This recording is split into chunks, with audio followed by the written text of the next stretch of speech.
Hello again, everybody.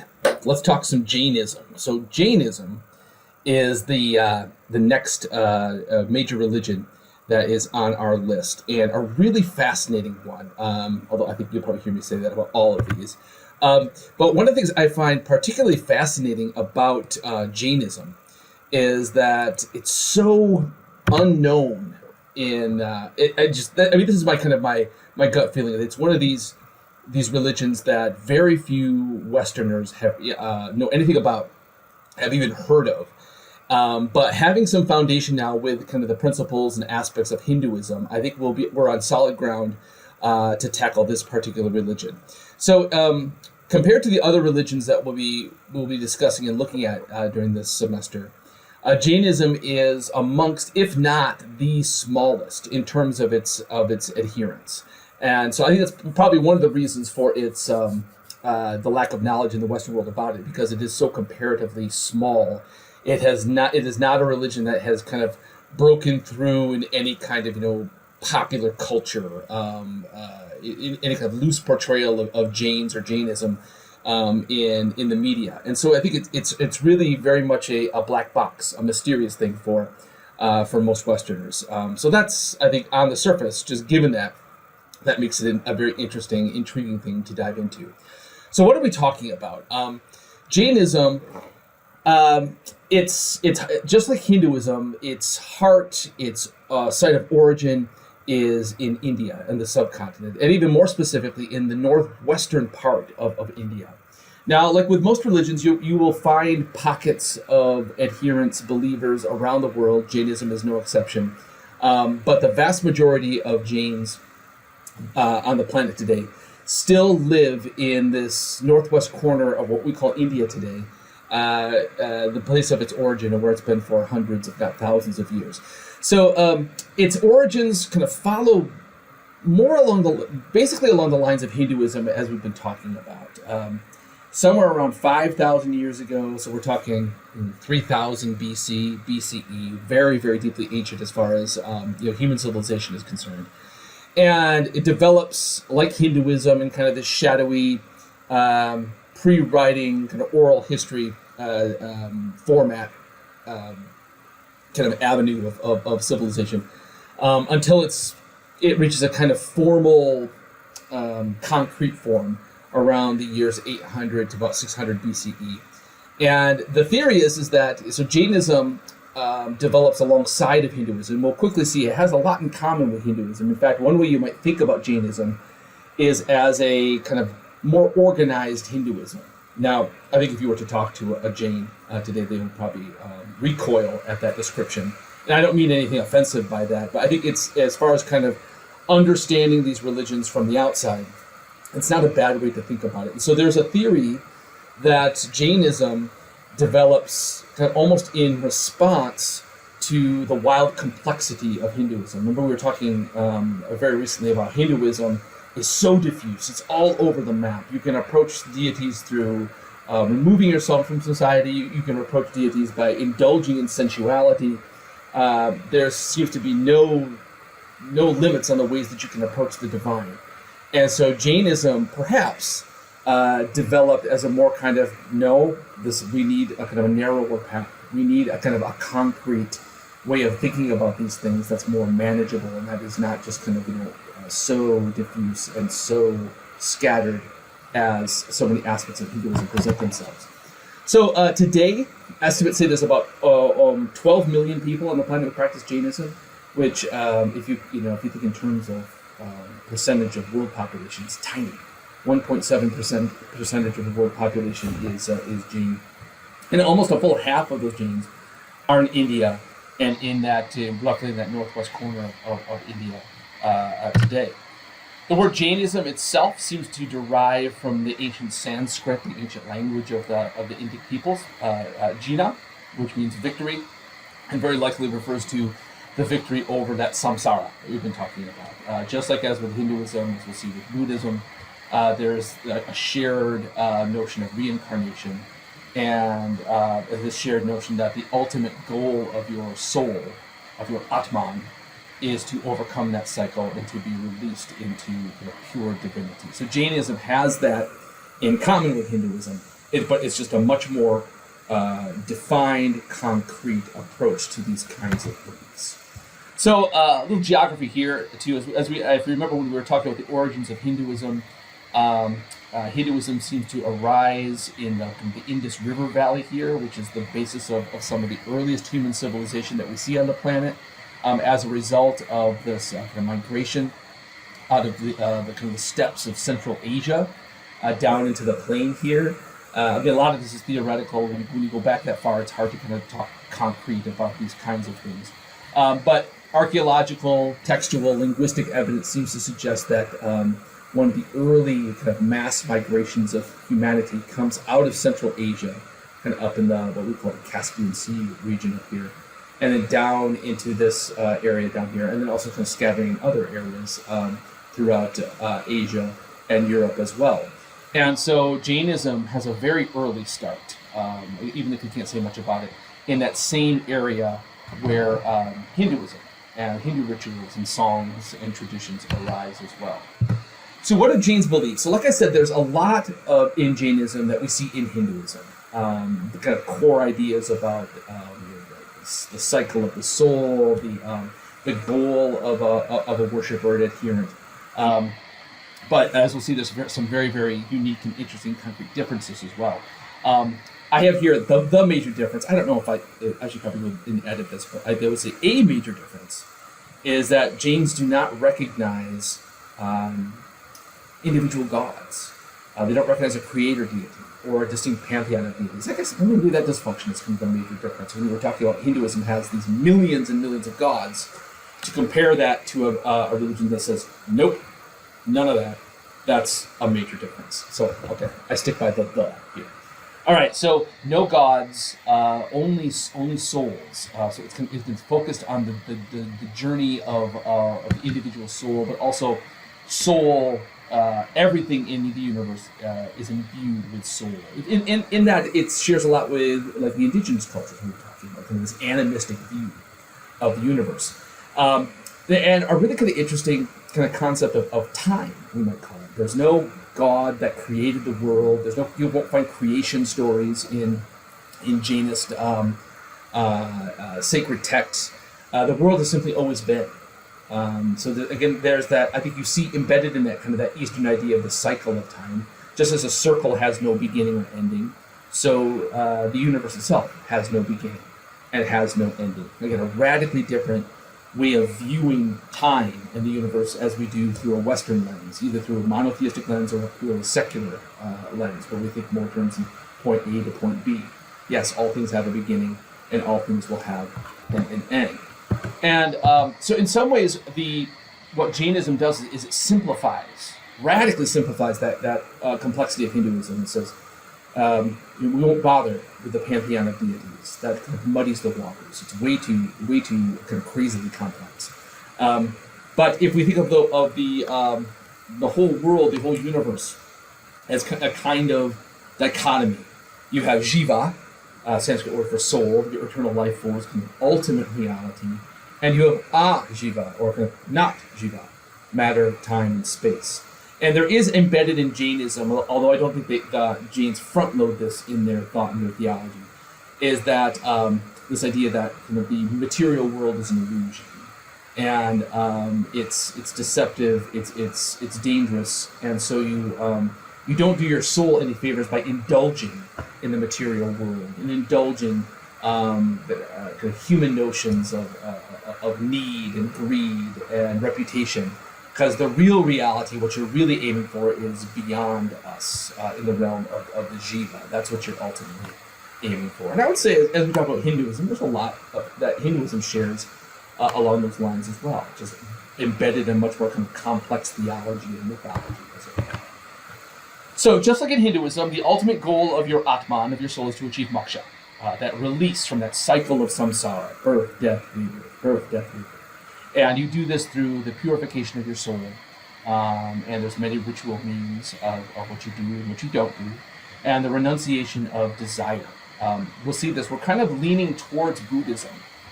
Well, as we'll see in Buddhism, what's often touted as one of the great insights of the Buddha is that life is suffering. There is no to ignore suffering is to ignore life. You embrace the fact that life is imbued with suffering.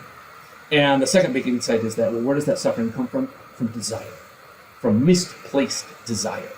And so you see that a lot in that Jainism as well. So you have to quench the desire for food, for drink, for applause, for reputation, for money, for wealth, for comfort. It's through the renunciation, through the killing of that desire, that the path of your soul will go further down that path towards purification and moksha.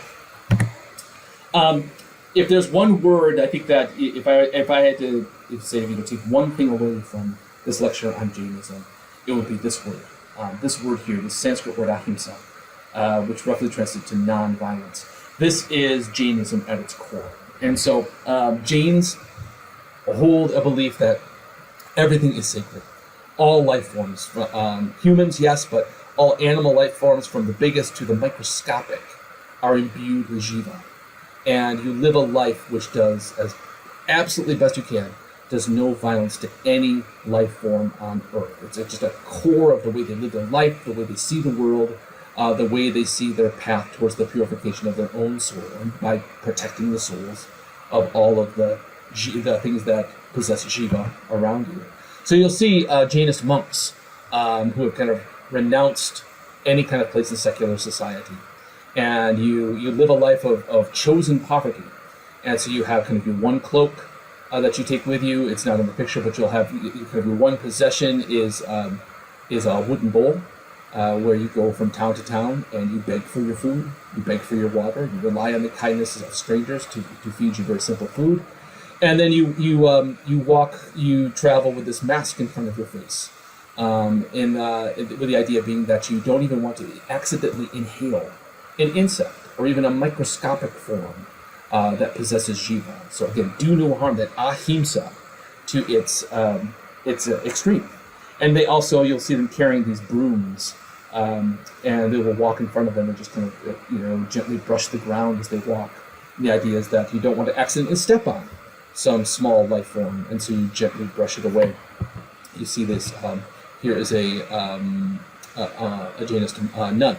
There you can see the plume of the broom on her shoulder here as well. So it's to pursue Jainism. You don't have to do this to be a Jain. There are Jains that are more integrated into what we would call the secular world, but this is a hallmark of Jains who are taking these teachings to their, in many ways, their logical end. Gandhi.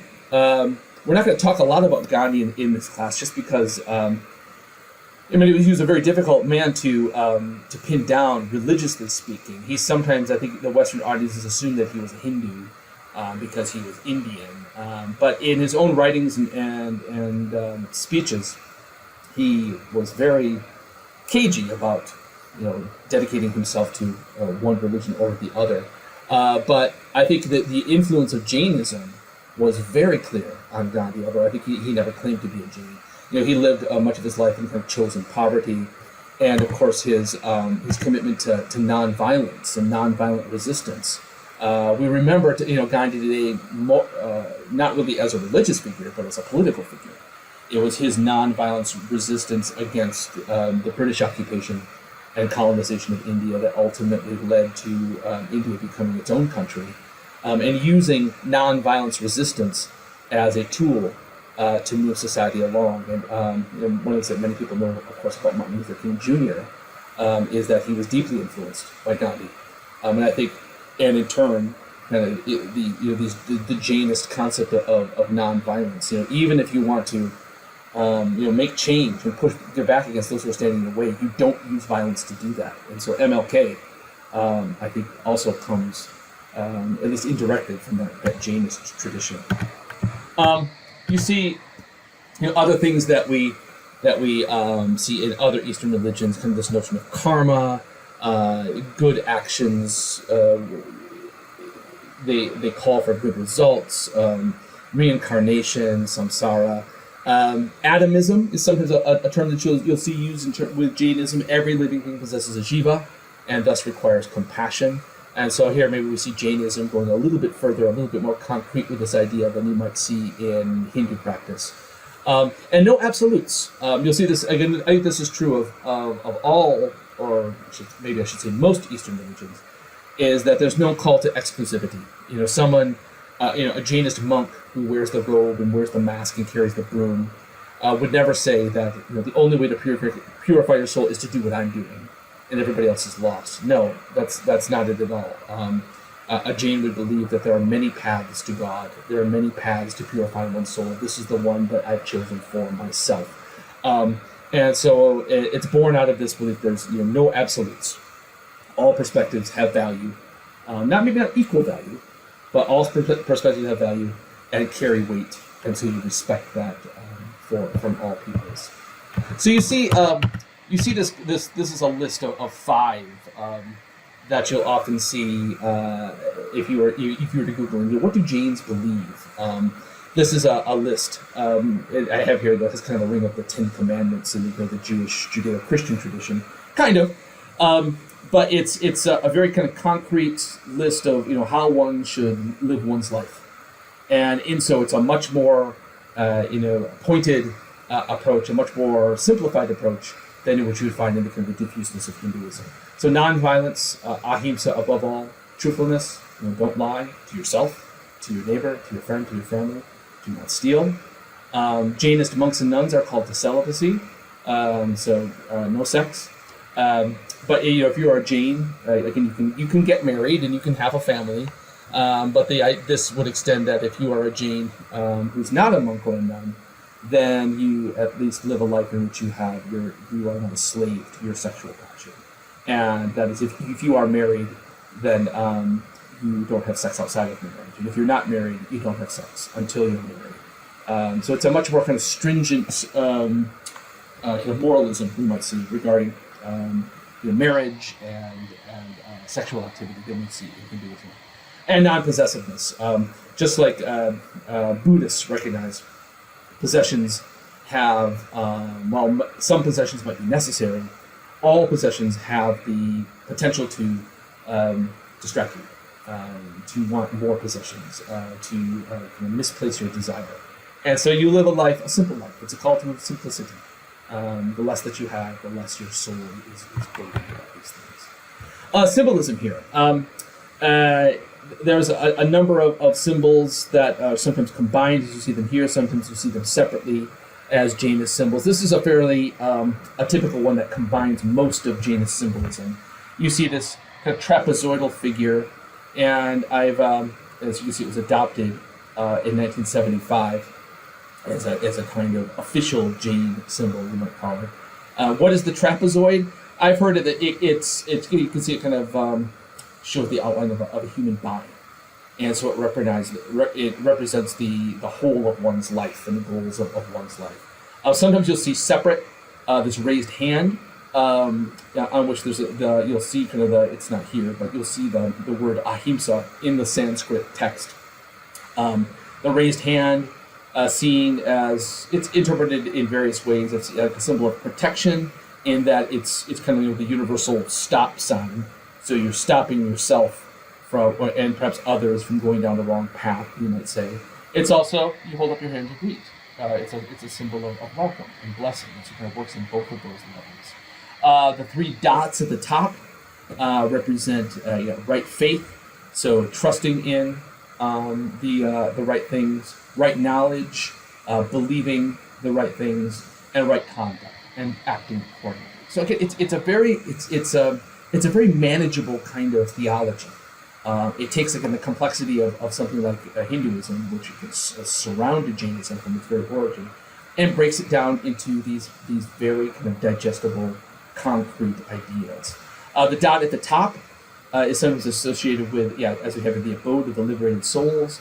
I'll show you another slide too, where sometimes the trapezoid is envisioned as a kind of ladder that your soul climbs to ultimately reach the height of release, of moksha here.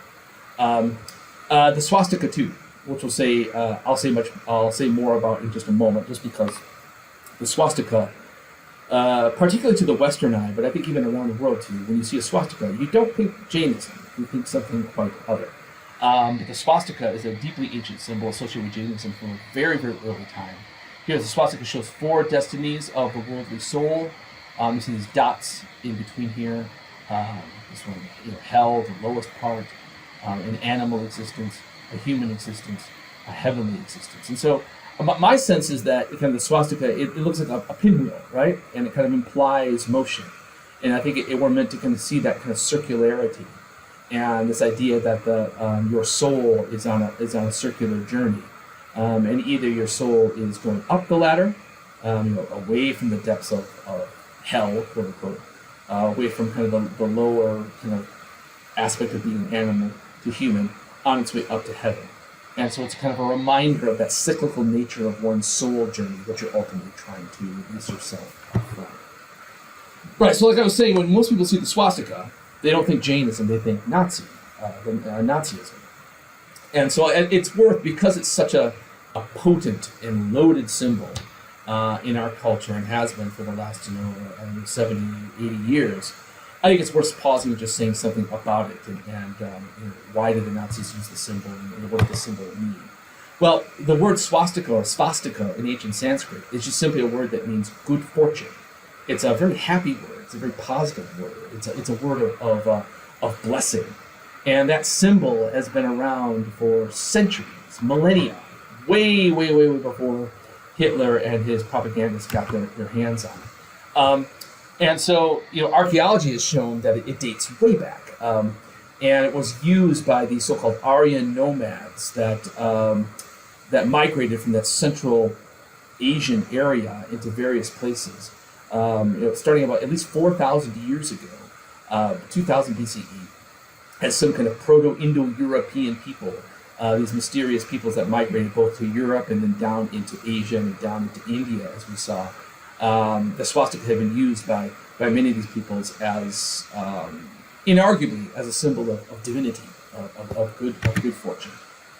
And so here's kind of a larger map that kind of shows this idea. So what archaeology and language study seems to show is that this area here, kind of between the Black Sea and the Caspian Sea, the area of the Caucasus Mountains, was an origin point of humanity, not all of humanity, but a good swath of humanity. And around 2000, 1500 BC, these people have migrated down through what we would call Iran, Afghanistan, and down into parts of India. Here's that Indus River Valley where Jainism and Hinduism kind of has its roots, we might say.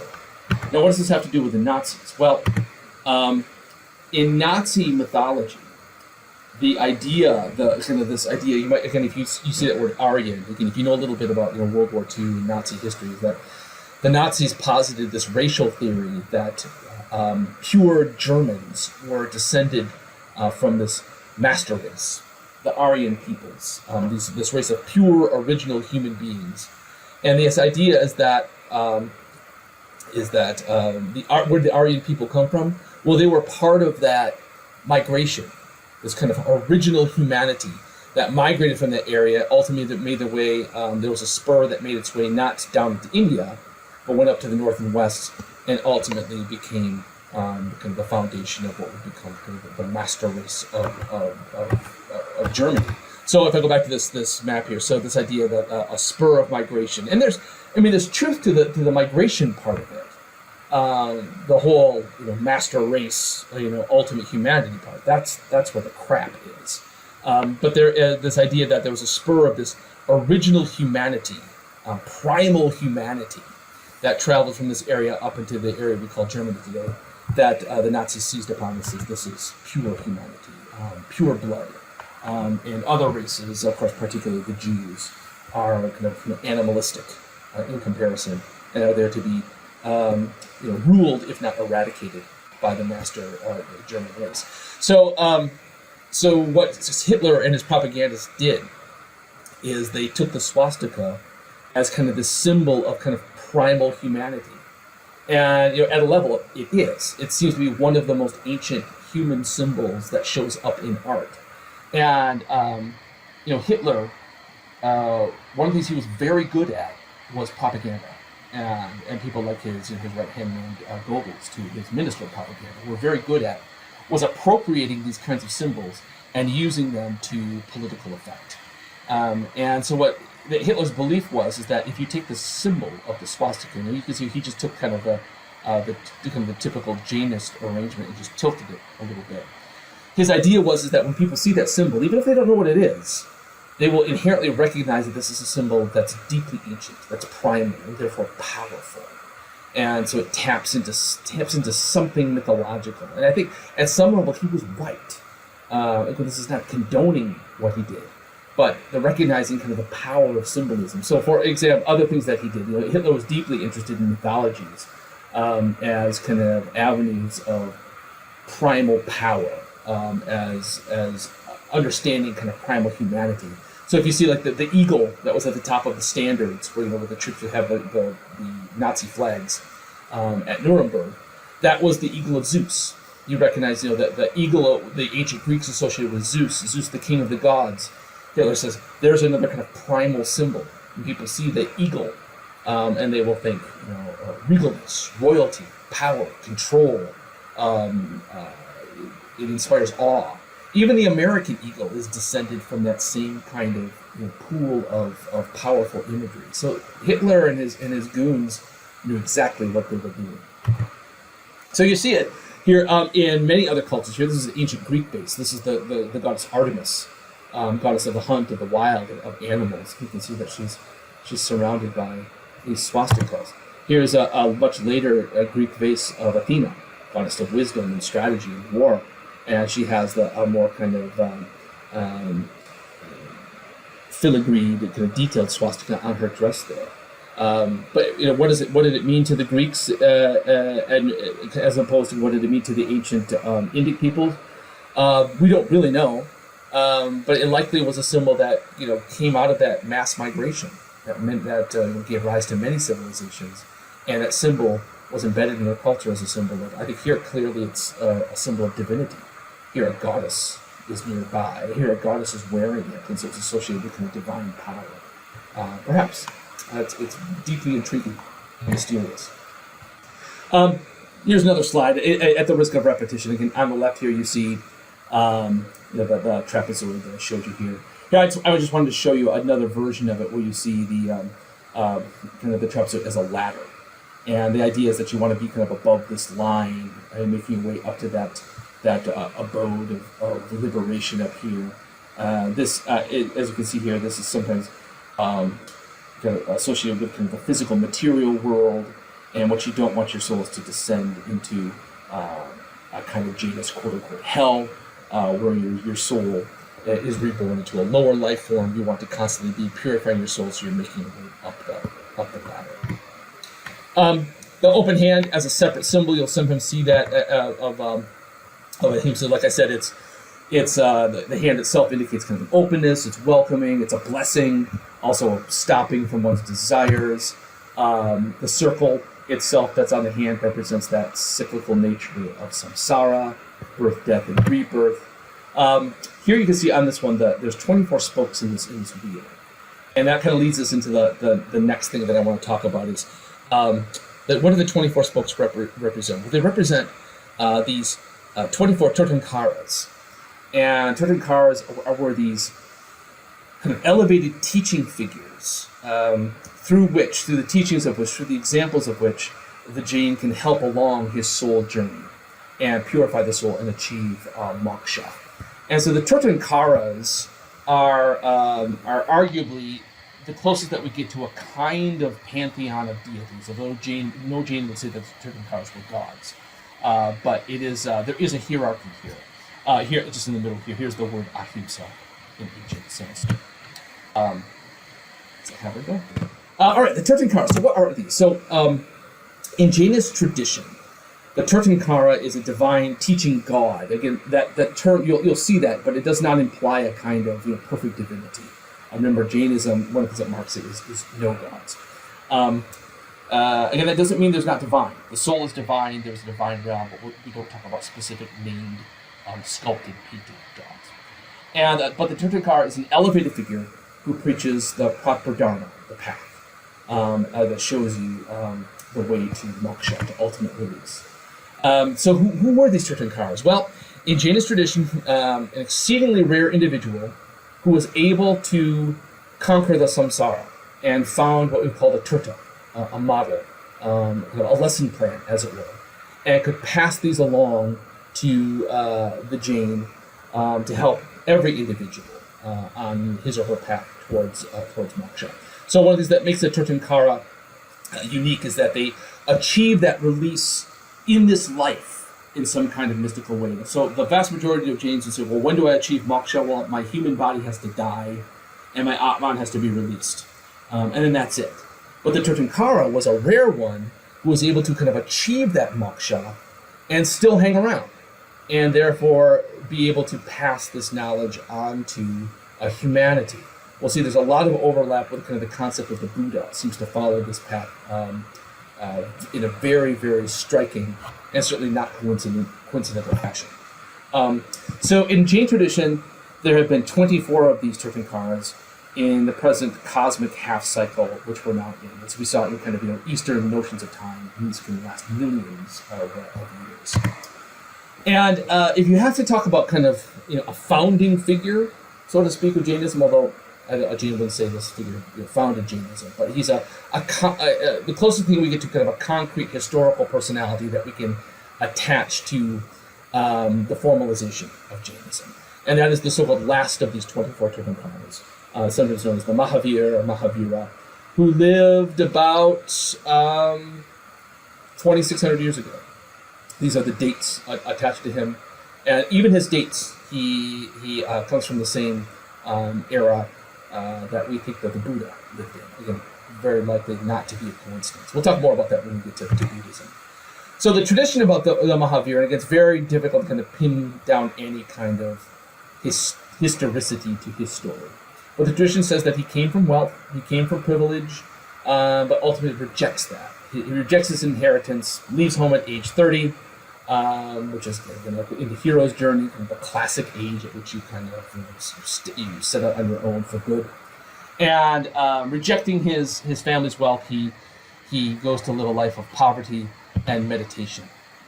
And for a long time, it does not go well. But after 12 and a half years of living on the most meager diet and intensely meditating, he achieves this omniscience. He achieves a kind of release from the samsara in this world.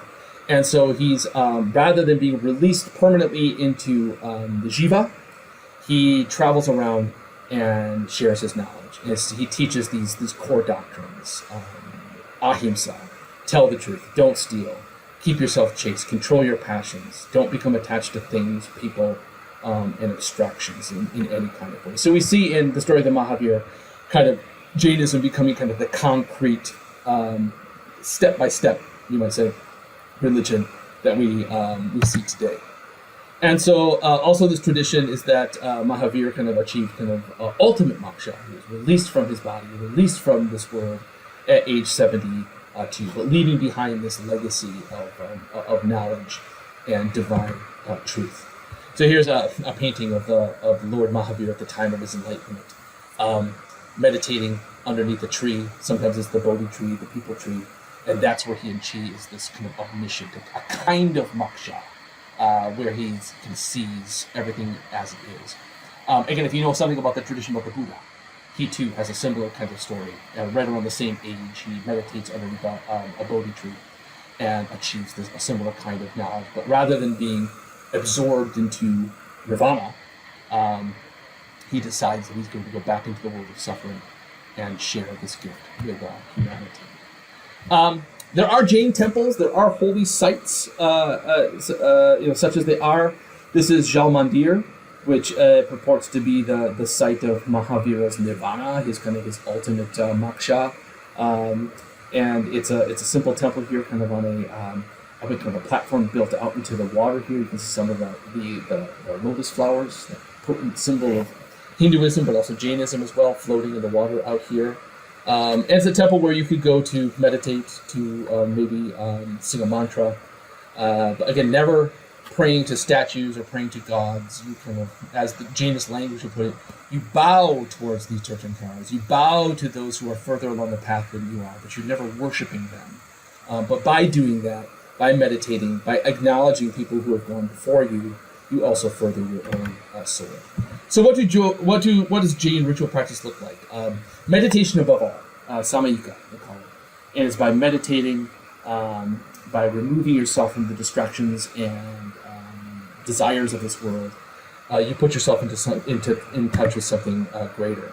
And one very important way that you do this as a Jain is by chanting a mantra. And sometimes this can go on for hours. And they're sometimes sung, muttered, chanted, and very often kind of they're directing your thought. And just like with a Hindu mantra too, I think part of it is the repetition kind of gets you out of your rational mind, and it kind of takes on a life of its own. And by repeating these mantras and kind of getting outside your rational self, you put yourself in touch with that jiva that kind of transcends reality, transcends rationality. But if you were to look at the text of many of these mantras, they often have kind of these 5 steps to them. You, as the language goes, you bow towards the Tirthankaras, kind of the ultimate level of kind of humanity on the earth. And again, I think the goal of the Jain is not to become a Tirthankara. I guess if you were chosen to become one, that would be fine. But you're not kind of looking to become a Tirthankara. You recognize that without the Tirthankara, the path would be a lot foggier. So you bow to them first. Then you bow to the Siddhis, masters who achieve a high level of spiritual realization. So not quite a Tirthankara, but masters and teachers that live among us and that have lived, that were obviously further down the path. Archaya, kind of upper level leaders of monks and nuns who know the songs, know the mantras, know the scriptures, know the stories, and have deep insight to them. The Upadhyaya, the teachers of monks and nuns. So again, you're kind of like within a monastery, you have the Archaya, and then you have the Upadhyaya, and then you have the monks and nuns themselves. And you bow and honor each of these, and then you start over again. And you sing and you chant by way of connecting, or with the hope of connecting with the divine. There is temple and shrine worship. So a lot of Jainist worship is individual. You can meditate anywhere, but you can go to the temple and meditate. There are Jainist services that are run by a kind of a clan of priests, for lack of a better term, you might say. There are holy days. There are Jainist festivals. So it's not as ascetic, perhaps as ascetic as perhaps I've made it out to be. Just one example here. Probably the most best known, and it's not most popular, but most significant, maybe social festival that Jains have is what is called the Paryoshana in Sanskrit, coming together, and it's a kind of a family celebration and for friends. And every roughly August, September, for 8 to 10 days, Jains celebrate Paryoshana. And so Jain followers dedicate themselves to fasting, renunciation of desire, and study in order to increase their intensity of their spiritual development. So it's a kind of time of repentance. You kind of recognize, okay, where have I fallen off the path? Where have I let others down, let myself down? And you dedicate yourself. It's a kind of a New Year's resolution, so to speak. And then my favorite part of this, I think the most beautiful part, the festival ends in a ceremony of forgiveness, where worshipers ask each other, friends, family members, parents, children, for forgiveness from each other for the things that they've done wrong over the past year. And you have this exchange of kind of confession and forgiveness as a way of cleaning the slate and starting anew. All right, that's all I got for you on Jainism. I'll see you next week where we get into Buddhism. Thanks for watching.